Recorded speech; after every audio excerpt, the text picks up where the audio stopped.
Olá pessoal, eu sou a professora Thalita, professora de língua portuguesa, e hoje nós vamos ter então a nossa segunda aula sobre o pré-modernismo. Lembrando, gente, o pré-modernismo nós temos uma certa dificuldade em colocá-lo ele como uma escola literária. Porque nós não temos umas características em comum entre esses livros. Então, por exemplo, Monteiro Lobato, Lima Barreto, Augusto dos Anjos, Graça Aranha, Euclides da Cunha são autores bastante peculiares. Então a gente coloca como um período de transição. É mais fácil a gente tratar dessa forma do que a gente trazer, informações e falar, não, tal coisa. Na verdade não, a gente classifica então como um período de transição e não como a escola literária propriamente dita. Lembrando, gente, Lima Barreto, por exemplo, é um autor que ele vai trabalhar então com as questões de, por exemplo, racismo. Ele também vai trabalhar com a questão da sociedade carioca suburbana. Inclusive, gente, ele tem um livro chamado Clara dos Anjos, onde o final do livro ele é bastante impactante. Ele vai contar a história de uma menina que acaba sendo enganada, uma menina negra que mora numa comunidade carioca, e ela acaba, gente, sendo enganada pelo seu suposto namorado, ele, menino branco. E ela termina a história grávida, sozinha, sem ele, e falando da seguinte forma para a mãe dela: mamãe, nós não somos nada nessa vida. Ou seja, ela precisou que tudo isso acontecesse para que ela chegasse a tal conclusão. Aí nós temos o Monteiro Lobato. O Monteiro Lobato é muito conhecido pela sua parte de literatura infanto-juvenil. Vale lembrar, gente, que ele também escreveu, por exemplo, Jeca Tatu, que é um personagem bastante característico da nossa literatura, que é um cara que mora no interior, que tem uma fazenda. E a partir disso, gente, nós temos toda a construção da história do Jeca Tatu, que é descrito no começo como um cara muito preguiçoso, mas nós descobrimos posteriormente que na verdade ele era doente, então ele tinha uma doença chamada popularmente de amarelão. Então por isso que ele era preguiçoso dessa forma. Depois nós temos o Augusto dos Anjos, que, como eu falei na aula anterior, ele é pré-modernista, simbolista, parnasiano e impressionista. Ou seja, ele é um autor bastante múltiplo, mas a gente enquadra ele também no pré-modernismo. Ele é um autor que ele vai estudar, então, biologia e medicina e vai trazer, então, um vocabulário bastante específico para suas obras. Graça Aranha, gente, é um autor que ele vai escrever um livro chamado Canaã, onde a gente vai ter um livro onde o que é tratado ali é mais importante que a história em si. E por último, Euclides da Cunha, que como jornalista, ele cobriu então a Guerra de Canudos, ou melhor, a Campanha de Canudos, porque ele segue o exército brasileiro.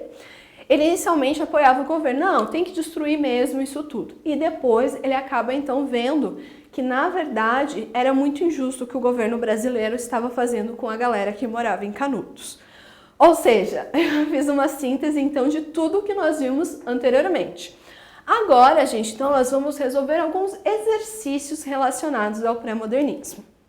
Primeiro deles, na figura D, Monteiro Lobato criou o símbolo do brasileiro abandonado ao atraso e miséria pelos poderes públicos. Ele criou quem? O Cabeleira, Jeca Tatu, João Miramar, Blau Nunes ou Augusto Matraga. Gente, como eu citei anteriormente, ele fez o quê? Ele criou o Jeca Tatu. Então, gente, o Jeca Tatu ele vai simbolizar então esse atraso e essa miséria do povo brasileiro que foi abandonado pelo poder público no interior. Gente, o Cabeleira é um livro que pertence ao romantismo, vocês já estudaram. João Miramar vai aparecer lá no modernismo brasileiro. Blau Nunes também. E Augusto Matraga é de um livro do João Guimarães Rosa, Sagarã. Aí nós temos aqui a psicologia de um vencido. Eu, filho do carbono e do amoníaco, monstro de escuridão e rutilância, sofro desde a epigênese da infância a influência má dos signos do zodíaco.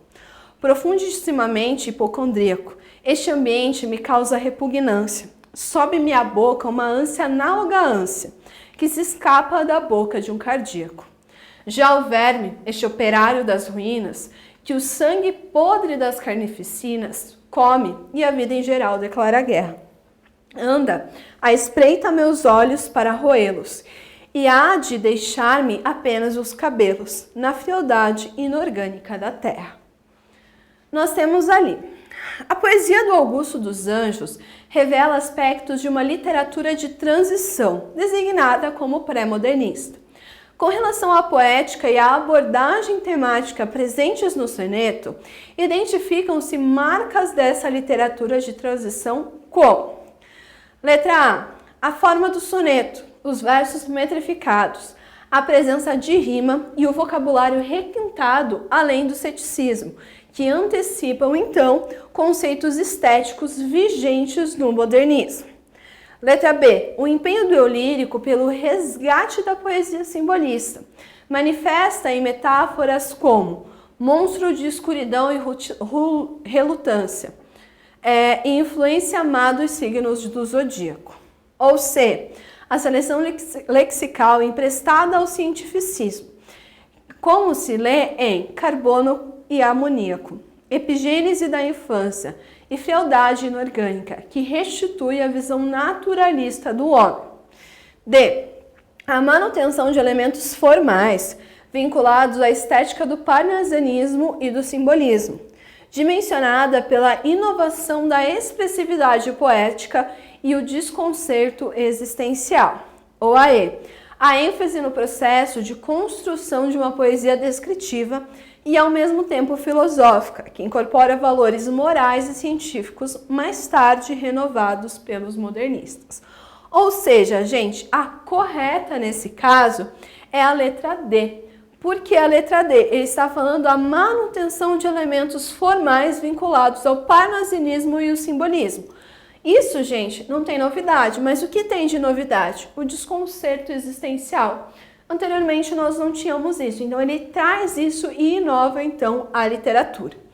Agora, gente, a letra A fala do soneto metrificado, das rimas, vocabulário requintado. Isso, gente, nós não temos de novidade. Isso aqui é só a manutenção do que nós tínhamos lá no parnasianismo e no simbolismo. Depois ele fala do empenho do eu lírico pelo resgate da poesia simbolista. Gente, ele não vai se empenhar para resgatar isso, então. Letra C, as palavras que ele escolhe. Isso também, gente, não vai trazer uma visão naturalista desse homem. E a letra E, o processo de construção de uma poesia descritiva. Antes, gente, nós já tínhamos lá no parnasianismo essa poesia descritiva, então também não pode ser, sendo a D a correta. Número 3. Crítico feroz do modernismo, grande incentivador da disseminação da cultura, defensor dos valores e riquezas nacionais, conhecido particularmente pela sua grande obra infantil, que se destacam os personagens do Sítio do Pica-Pau Amarelo, o nome do autor a que se refere a alternativa à afirmativa acima é... Gente, quem foi o cara que criou, então, o Sítio do Pica-Pau Amarelo? Ou seja, aqui, gente, não tá falando do livro, tá? Tá falando dos personagens que moram, então, no Sítio do Pica-Pau Amarelo. É o Monteiro Lobato. Gente, lembrando, Monteiro Lobato, quando nós tivemos a Semana de Arte Moderna aqui no Brasil, ele foi convidado para fazer parte. Porém, ele não quis, porque ele falou, não, eu só participaria se fosse Semana de Arte Brasileira. Semana de Arte moderna, para mim, não serve.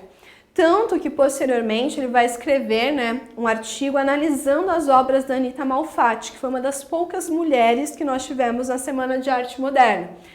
E ele fala que os quadros dela são representações da loucura que ela tem. Então ele é bastante assim, enfático, até cruel no que ele vai criticar. A número 4. Assinale a alternativa incorreta sobre o pré-modernismo. Letra A. Não se caracterizou como uma escola literária com princípios estéticos bem delimitados, mas com o período de prefiguração das inovações temáticas e linguísticas do modernismo. Letra B. Algumas correntes de vanguarda do início do século XX, como o futurismo e o cubismo, exerceram grande influência sobre nossos escritores pré-modernistas, sobretudo na poesia. Letra C. Tanto Lima Barreto quanto Monteiro Lobato são nomes significativos da literatura pré-modernista produzida nos primeiros anos do século XX, pois problematizaram a realidade cultural e social do Brasil. Letra D.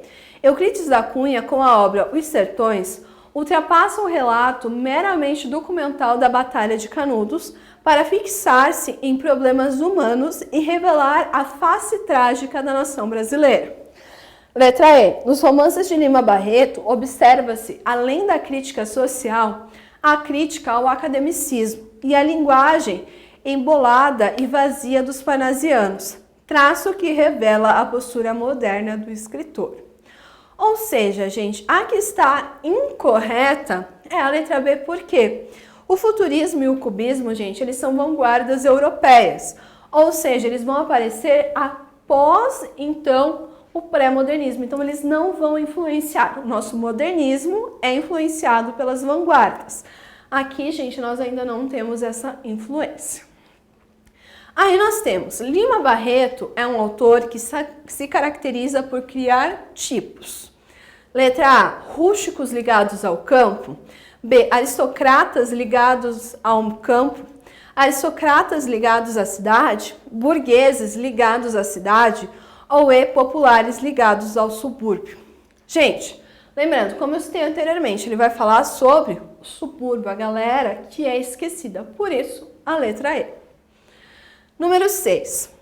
O falecimento de uma criança é um dia de festa. Ressoam as violas na cabana dos pobres pais. Jubilosos entre as lágrimas, referve o samba turbulento.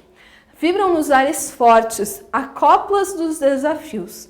Enquanto a uma banda entre duas velas de carnaúba, coroado de flores, o anjinho exposto espelha.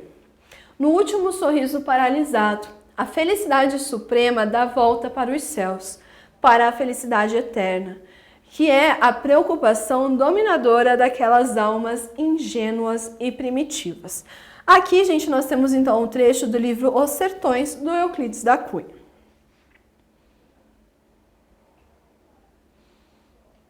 Nós temos, nessa descrição, o costume regional é empregado. Letra A variante linguística que retrata a fala típica do povo sertanejo. B, a linguagem científica, por meio da qual o autor denuncia a realidade brasileira. C, a modalidade coloquial da linguagem, ressaltando-se expressões que traduzem o falar de tipos humanos marginalizados. Letra D, linguagem literária, na modalidade padrão da língua, por meio da qual é mostrado o Brasil não oficial dos caboclos e do sertão. Letra E, variante linguística típica da fala doméstica, por meio de palavras e expressões que recriam com realismo a atmosfera familiar. Gente, o que acontece? Ele vai utilizar sim a linguagem literária, então, na modalidade da língua padrão, ou seja, ele não vai trazer a linguagem falada para o texto. E ele mostra, então, gente, o Brasil não oficial, ou seja, aquele Brasil que não é mostrado oficialmente, porque mostra-se o que é bonito e não o que é triste. Sendo assim, a correta é a letra D. Número 7. Só ele não fala, não canta, não ri, não ama. Só ele, no meio de tanta vida, não vive. Os comentários acima são endereçados por Monteiro Lobato. Letra A, ao nordestino. B, ao menor. C, ao sertão. D, ao caboclo. Ou E, ao paulistano. Gente, é ao caboclo por quê? É justamente o tipo que o Monteiro Lobato vai explorar, então, na sua literatura, focando especialmente no Jeca Tatu. Então, gente, terminamos aqui os nossos exercícios. Pré-modernismo, gente, só retomando, não é uma escola literária, mas sim um período de transição. Espero ter ajudado vocês. Até a próxima aula!